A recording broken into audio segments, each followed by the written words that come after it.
evolucionando en su maduración, pero con el daño que le produjo el virus. Una cosa que no les dije también es que para que el virus sea oncogénico se tiene que integrar al genoma de la célula huésped. La mayoría de las infecciones transitorias, los LSI o los condilomas planos, el virus va a permanecer de manera episomal en la célula, no está integrado al ADN de la célula que infecta. En cambio, cuando es una lesión preneoplásica, ya ese virus está integrado al genoma, ya no es episómico, sino que se integra con el ADN de la célula. Bueno, ¿y qué vemos en el SIL de bajo grado? Los coilocitos, que hoy ya los describimos, tienen núcleos grandes e irregulares, la membrana nuclear está engrosada y puede haber bi o multinucleación. El citoplasma va a ser grande y abundante con los halos perinucleares que van a ser característicos. Puede haber hiper y paraqueratosis, es decir, queratinización anómala de este epitelio. Eso es la hiper y paraqueratosis. Normalmente el cuello de útero no tiene queratinización, es una mucosa. Cuando hay afección viral puede aparecer hiper y paraqueratosis. Puede haber hiperplasia de la basal con mitosis escasas y típicas en el tercio inferior. Eso categorizaría un SIL de bajo grado. Y esta es la imagen histológica. Fíjense que de la mitad para arriba todo lo que tenemos es efecto viral. Es todo coilocitosis. Esto, ¿ven? Los halos claros perinucleares, acá hay binucleación, núcleos aumentados de tamaño. Y la basal está bastante tranquila, por así decirlo, ¿no? Pero es muy llamativo porque todo lo que predomina va a ser ese efecto viral. Acá otra imagen a mayor aumento. Fíjense que puede haber alguna mitosis basal y lo que llama la atención es ese efecto citopático viral. El epitelio del cuello de útero es un epitelio glucogénico también, por eso a veces cuesta distinguir lo que es efecto viral de lo que es ese citoplasma claro por el glucógeno. Puede también, esta es un área de metaplasia, ¿no? Como decíamos hoy, fíjense, acá permanece todavía algo de epitelio glandular, este es el epitelio escamoso que hizo toda la metaplasia de ese revestimiento y puede tener también efecto viral y patología dentro de ese epitelio metaplásico. ¿Por qué? Porque se va a dar sobre todo en la zona de transformación. Sí. Bueno.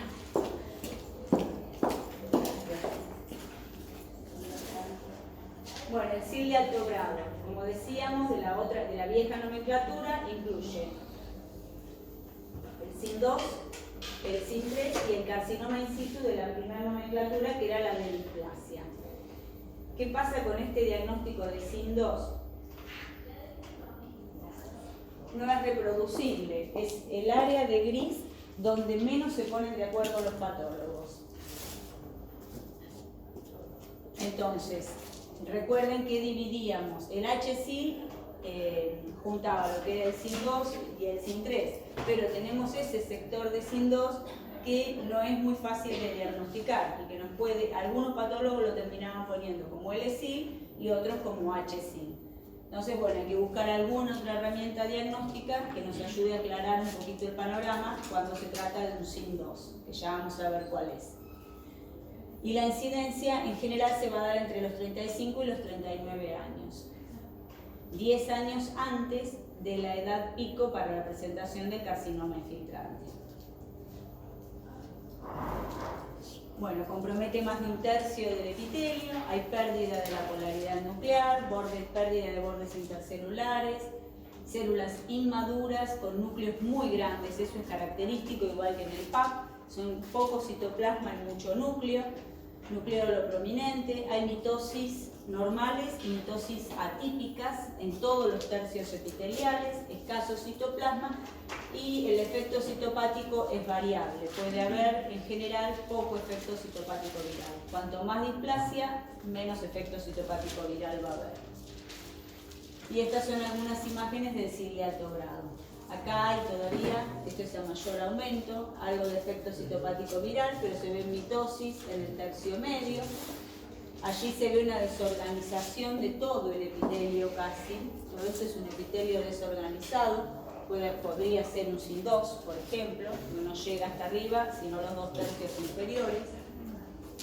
Y acá se ve más feo, ¿no? Hay una glándula, quiere decir que es un área de metaplasia escamosa madura, es la zona de transformación, y tenemos todo este epitelio constituido por células pequeñas, bien hipercromáticas, acá hay mitosis, acá hay mitosis. Esto sería una lesión intraepitelial de alto grado, lo llamaríamos superficial, porque está en el epitelio superficial, y endoglandular también. No le confiere ninguna diferencia, ¿no?, de pronóstico, pero sí a veces puede hacer confundir al patólogo. Si nosotros tenemos un corte transversal a nivel de una glándula, eso puede hacer confundir entre una invasión en el estroma o una prolongación endoglandular. Otra imagen fea también, fíjense esa mitosis que está acá hacia arriba, acá, toda la desorganización, la hipertromía, relación nucleocitoplásmica alta. Y otra vez superficial y endoglandular. Ahí hay un relleno completo de la luz glandular por ese epitelio que es displásico. Otras luces glandulares no pasa nada.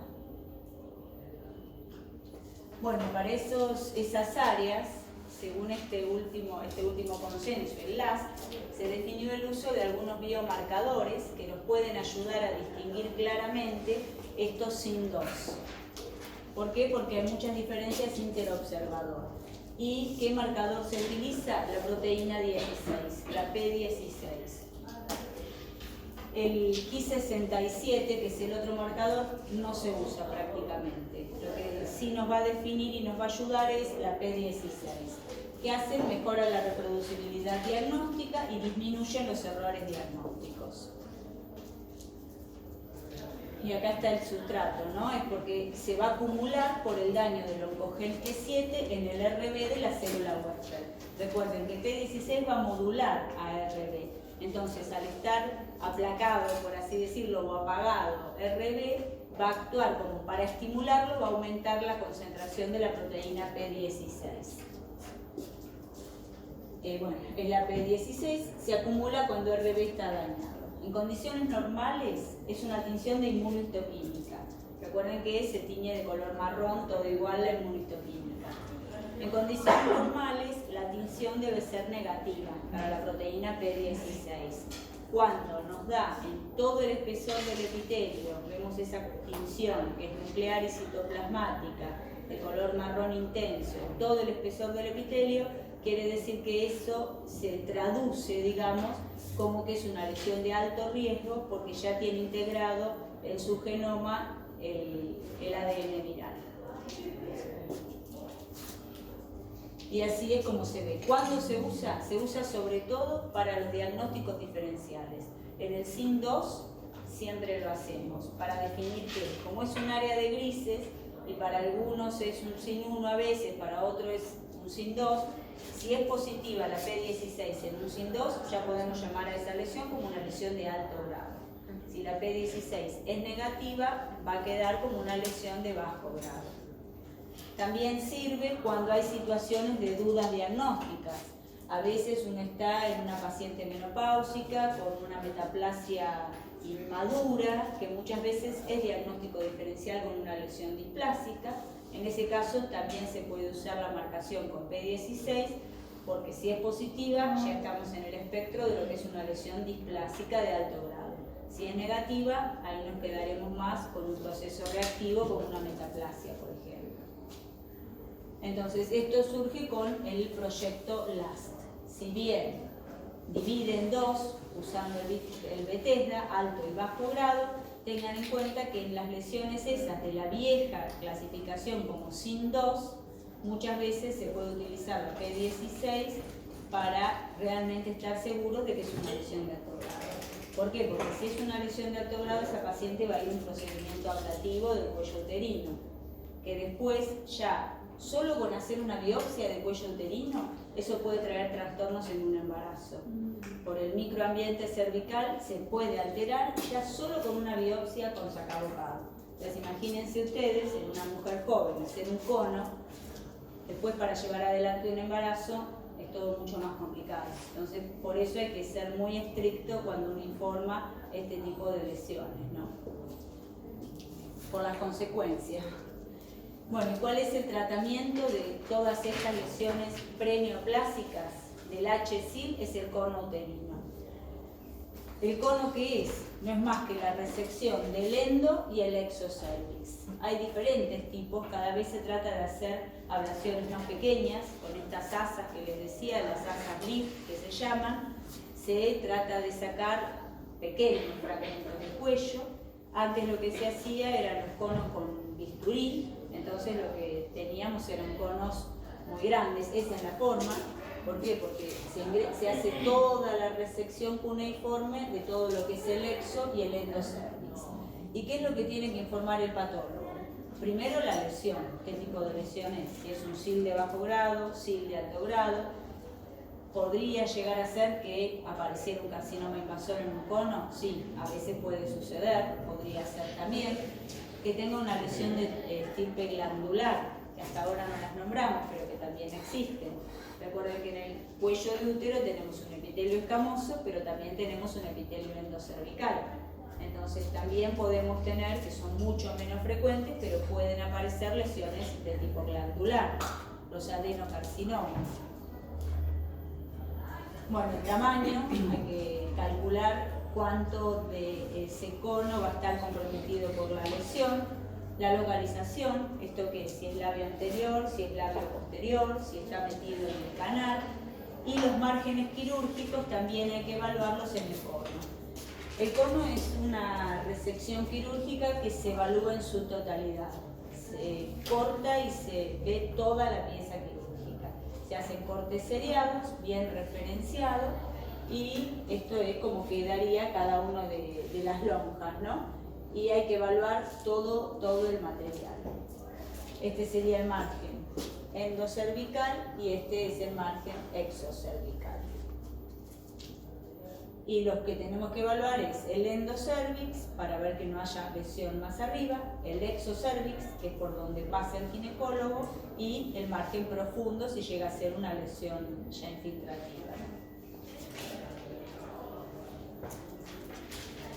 Y bueno, si seguimos con ese espectro de lesiones y la paciente no se controla, llegamos a tener un carcinoma invasor. La edad pico es alrededor entre los 40 y los 50 años, es 10 años más tarde que la edad pico de lo que eran las lesiones preneoplásicas. ¿Por qué? Por esto de que tiene una larga latencia. Recuerden que más de 10 años pueden pasar desde el contacto con el virus, las lesiones preneoplásicas y el desarrollo de un cáncer. En los estadios iniciales va a ser asintomático, igual que todas estas lesiones preneoplásicas. Es absolutamente asintomático el cuello de útero, hasta que no aparece un carcinoma gigante, por así decirlo, ¿no? En general es asintomático, por eso es que si la paciente no se controla, llegamos a un diagnóstico tarde. El BPH 16 le corresponde aproximadamente el 70% de los casos y el 18 un 20%. Lo que se dice es que el 16 se asocia más con el carcinoma epidermoide y el 18 aparece más en el adenocarcinoma. El adenocarcinoma también tiene que ver en su génesis con el virus de HPV. Bueno, la clínica, como les decía, la mayoría de las veces va a ser asintomático hasta que la paciente no tiene una enfermedad en un estadio avanzado o con un gran compromiso local. El síntoma más precoz de esta tardío, ¿no?, es la metrorragia. Puede aparecer leucorrea, es decir, es una mezcla, digamos, entre un material mucoide y sanguinolento. Esto es lo que se llama agua de lavado de carne, que se ve más en el cáncer de endometrio característicamente. Y bueno, ya si es muy avanzado, en general el carcinoma infiltrante es sobre todo, tiene compromiso locorregional, o sea, vamos a ver la estadificación, pero puede estar confinado al útero, pero después, una vez que sale del útero, es más raro que dé metástasis a distancia. El compromiso va a ser locorregional y va a poder producir dolor pélvico por compromiso nervioso de los nervios de la pelvis, disuria por compromiso vesical, hematuria, rectorragia, estreñimiento, fístulas, hidronefrosis con insuficiencia renal, si aparece el compromiso de los uréteres, y síntomas generales como cualquier enfermedad neoplásica, ¿no? Pero ya, si estamos acá, estamos al horno, por así decirlo, porque es una paciente que ya está. Bueno, ¿y cómo se estadifica? ¿Se acuerdan que para la mayoría, o sobre todos los cánceres que vimos hasta ahora, ¿qué se usaba para estadificar? El TNM. En cambio, ahora que empezamos a ver las neoplasias ginecológicas, aparece la FIGO, que es la Federación Internacional de Ginecología y Obstetricia. Porque hay otras sociedades, por así decirlo, pero las que se rigen en general van a ser por la FIGO. Y tiene alguna semejanza con el TNM, pero los ginecólogos usan la FIGO, tanto sea para el cáncer de cuello de útero como para el cáncer de endometrio. Cuando vean cáncer de endometrio van a ver que también aparece la FIGO y no TNM. Bueno, y acá tienen los estadios, ¿no? El estadio 0 es lo que llamábamos nosotros lesiones neoplásicas o los precursores del cáncer, que era el HSIL. Ahí pone carcinoma in situ o intraepitelial, que es el HSIL. Después, el estadio 1 va a estar limitado al cuello uterino. Yo creo que esto no es necesario, no sé, pero sí es importante algunas cosas. Por ejemplo, el 1 está limitado al cuello y el 1A va a ser microscópico. Eso es importante que lo tengan como concepto. Cuando hablamos de 1, podemos tener una lesión que se vea macroscópicamente, que ya sería el 1B, o el 1A, que es lo que tradicionalmente se llama el carcinoma microinvasor. Y ahora lo llaman carcinoma superficialmente invasor según el LAS, pero es lo mismo. 1A1 es cuando la invasión en el estroma, es decir, la invasión en profundidad, es menor de 3 milímetros. Y en la superficie, cuanto se extiende sobre el epitelio, es menor de 7 milímetros. El 1A2 tiene una invasión más de 3 milímetros, pero no más de 5, entre 3 y 5. Y en superficie siempre menos de 7 milímetros. Si tiene más de 7 milímetros o más de 5 de profundidad, ya pasamos a un estadio 1B. El 2 es cuando ya sale del cuello del útero, pero no compromete vagina, pero el tercio superior de la vagina. Y la diferencia ahí sería el compromiso de paramétrios. El cáncer de cuello uterino, una de las vías principales por las cuales se disemina hacia el resto de la cavidad pelviana es a través de los paramétrios. Por eso cuando el ginecólogo estadifica, hay que hacer la cistoscopía para ver si hay compromiso de la vejiga, hay que hacer la colonoscopía y también hay que hacer el tacto bajo anestesia para ver cómo están los paramétrios. Bueno, el 3 ya hay extensión al tercio inferior de la vagina, puede haber compromiso de los uréteres, y el 4 va a ser cuando ya sobrepasa la pelvis y puede afectar órganos adyacentes, o cuando aparece enfermedad metastásica. Bueno, este es un esquema que más o menos muestra lo mismo, es un poquitito más simpático, no sé. Acá fíjense cómo llega todo, llega hasta la pared atravesando los paramétrios, compromete paramétrios, el 2 no compromete paramétrios. Y bueno, sí recuerden que la mayoría de las veces van a ser de compromiso locorregional. Bueno, y algunas de las piezas que nosotros recibimos, cuando tenemos un carcinoma invasor, va a depender de en qué estadio esté la paciente, qué tratamiento va a recibir. Vimos que era importante el compromiso de paramétrios, ¿no? Que definía si es un estadio 2A o 2B. ¿Y por qué eso es importante? Porque la paciente va a ser operable si tiene hasta un estadio 2A. Ya si tiene un estadio 2B con compromiso parametrial, la paciente no se opera. Tiene que ir a tratamiento de quimio. Hasta ahí se puede operar, después ya no. Y las piezas que recibimos va a ser la histerectomía total radical ampliada, que es la operación de Bergen-Belsen, que tiene paramétrios, Es la nexohisterectomía, porque también se sacan las trompas y los ovarios. Ahí está cerrado y acá está abierto. Fíjense, las trompas y acá están los ovarios. Y tiene lo que llamamos el manguito vaginal, que va a ser el margen inferior de la resección. Acá está abierto como para evaluar el cuello de útero. Fíjense que es una lesión exofítica, ulcerada, por eso a esta altura van a dar sintomatología y la sintomatología va a ser la metrorragia. Puede haber flujo fétido también, porque esto se necrosa, se puede sobreinfectar. Y acá tenemos el mango vaginal. ¿Qué es lo que tenemos que evaluar en la microscopía? Obviamente el tamaño del tumor, dónde va a estar ubicado, hasta dónde infiltra, si tiene compromiso de endocervix, cómo están los parametrios, el margen vaginal, que va a ser el otro margen quirúrgico. Si hay órganos adyacentes, hay que evaluar si hay presencia de fístulas. Muchas veces estos tumores se pegotean, digamos, con la vejiga o con el recto y pueden fistulizar, que es lo que se llama cloaca después, porque la paciente está todo comprometida la pelvis, digamos. Y obviamente si hay presencia de ganglios linfáticos hay que hacer la disección ganglionar y ver si hay compromiso de esos ganglios. Estas son algunas imágenes microscópicas.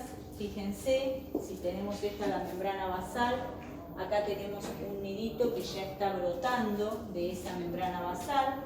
Lo que tenemos que hacer en este caso va a ser la medición, porque si no tenemos un tumor que infiltre francamente, sino que solamente está como goteando de ese epitelio displásico, podría llegar a ser un carcinoma microinvasor.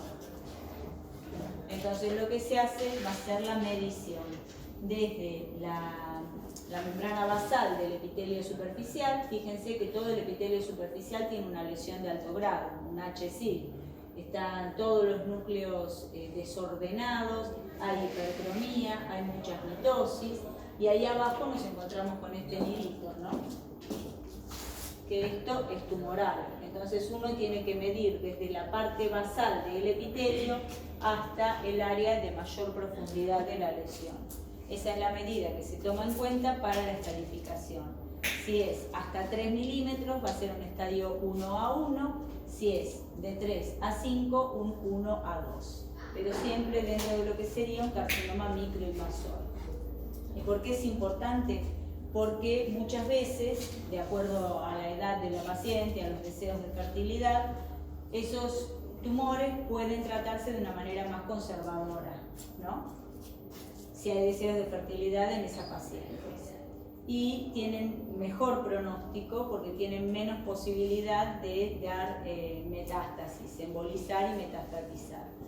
Recuerden que la lesión cuando es intraepitelial no tiene posibilidad de metastatizar, ¿no? Por eso van a ser lesiones que son curables. Todo lo que hablábamos del HSIL, las lesiones precursoras, son curables. Bueno, otra cosa que uno tiene que buscar es la presencia de embolias vasculares. Acá tenemos un endotelio de un vaso y adentro, igual que allá, se observa una embolia tumoral. Eso le confiere también peor pronóstico y uno lo tiene que informar. Quiere decir que es un cáncer que ya está migrando para otros lugares. Hay diferentes tipos histológicos. El más frecuente es el carcinoma epidermoide, que puede ser, el 80% son carcinomas epidermoides, que puede ser un carcinoma queratinizante, de células grandes se llama. Fíjense la cantidad de queratina. Si nosotros tenemos mucha queratina en un epitelio escamoso, ¿qué grado de diferenciación les parece que tendrá? ¿Qué grado de diferenciación? Si tenemos mucha queratina en un cáncer de un epitelio escamoso.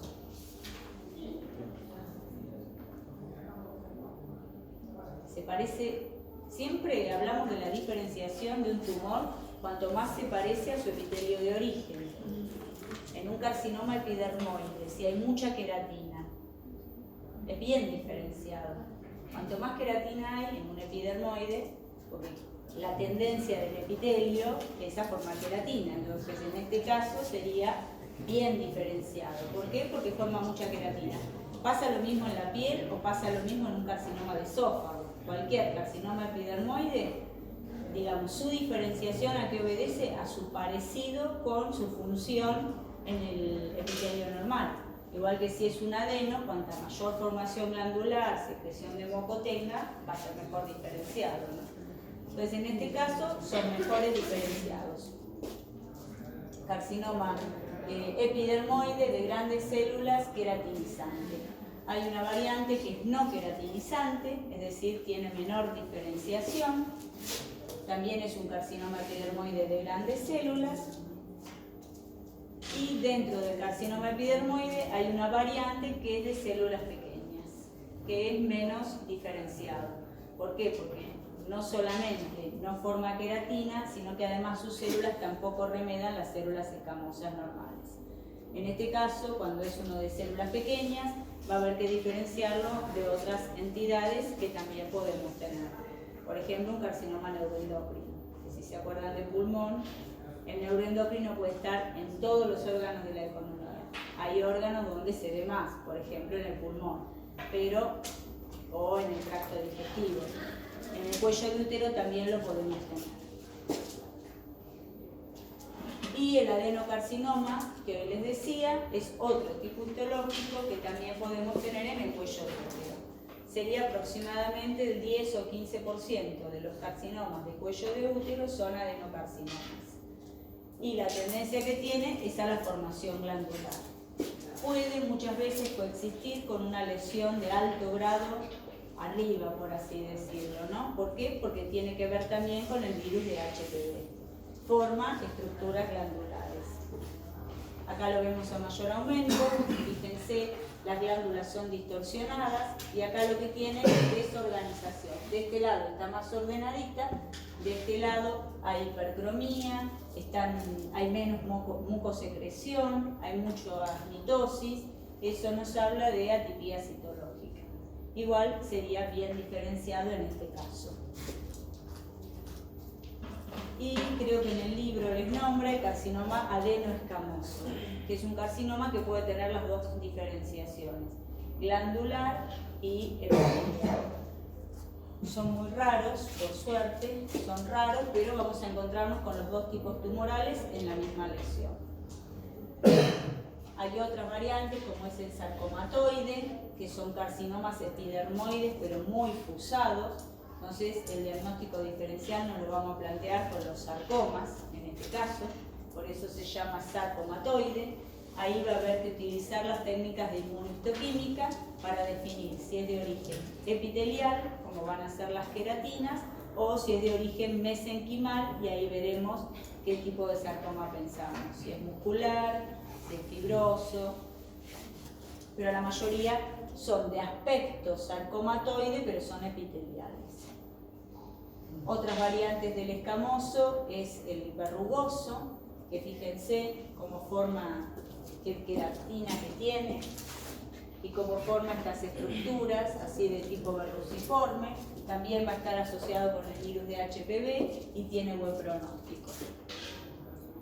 Y el que les nombraba, el carcinoma neuroendocrino, que su diagnóstico diferencial va a ser con un carcinoma epidermoide de células pequeñas. En este caso también vamos a tener que agarrarnos de la inmunohistoquímica para poder diferenciarlo. ¿Algunos se acuerdan de técnicas usadas en el pulmón? No. ¿Cómo? La queratina sí es epidermoide, sí es epidérmico, por así decirlo. Y en los neuroendocrinos, ¿cómo? Enolasa y cromogranina. Esas eran las que se usaban. O sea, cuando uno se encuentra con estos tumores, va a haber que hacerlo. En ese caso tenemos una tinción para marcadores neuroendocrinos que dio positiva. Bueno, ¿y qué tenemos que informar en la microscopía? El tipo histológico, si es un carcinoma epidermoide o escamoso, si es un adenocarcinoma, otro tipo. El grado histológico, esto es lo que les decía, cuánto se parece al epitelio normal del cual se origina. Puede ser bien diferenciado, moderadamente diferenciado o pobremente diferenciado. El grado nuclear y mitótico, Esto está en el último consenso de sociedades, pero en general no lo informamos. El grado nuclear tiene que ver más el grado de diferenciación. Si hay embolias vasculares, que eso es un parámetro importante para el ginecólogo, cómo están esos parámetros, si hay compromiso parametrial, cómo están los márgenes, que en este caso los márgenes de resección van a estar dados por los costados, por así decirlo, por el margen profundo del cuello de útero y por el margen vaginal. Y si hay órganos adyacentes en la resección, si están comprometidos o no. Y ahí me faltó los ganglios.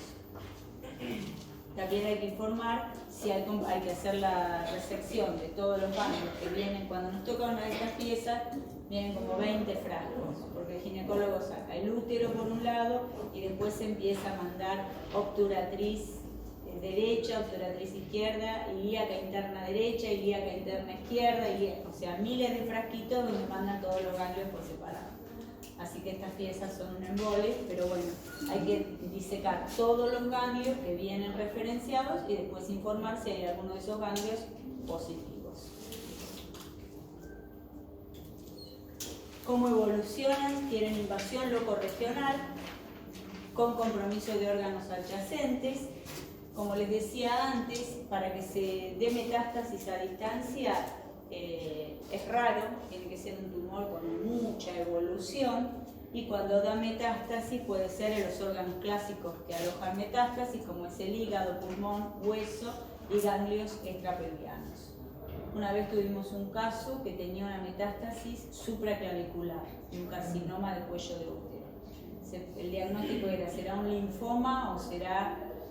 sabíamos que tenía un cáncer de cuello uterino ya avanzado, que no se había podido operar, y se sospechaba de un linfoma, más que fuera además un linfoma, pero no, era una metástasis de un cáncer de cuello. Es raro, pero bueno, cánceres más agresivos y con mucho tiempo de evolución pueden aparecer.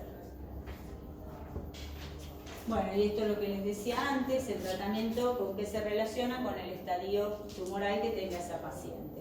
Si es in situ, se va a realizar un cono, después veremos qué resultado nos va a dar el cono y cuáles van a ser los controles posteriores.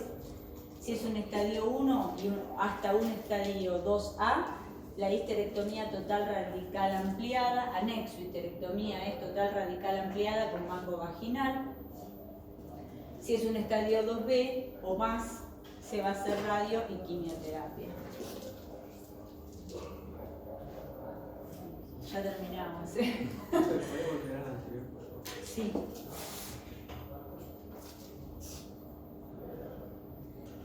Lo que tiene que ver con el tratamiento también va cambiando mucho, porque se juntan en estos consensos y a partir de estos consensos por ahí se van cambiando las conductas. En los estadios avanzados, ahora en el 2A, por ejemplo, lo que leí es que algunos hacen la quimioterapia neoadyuvante, es decir, le dan quimio antes de la cirugía para achicar el tumor. Eso va cambiando, pero lo estándar era esto.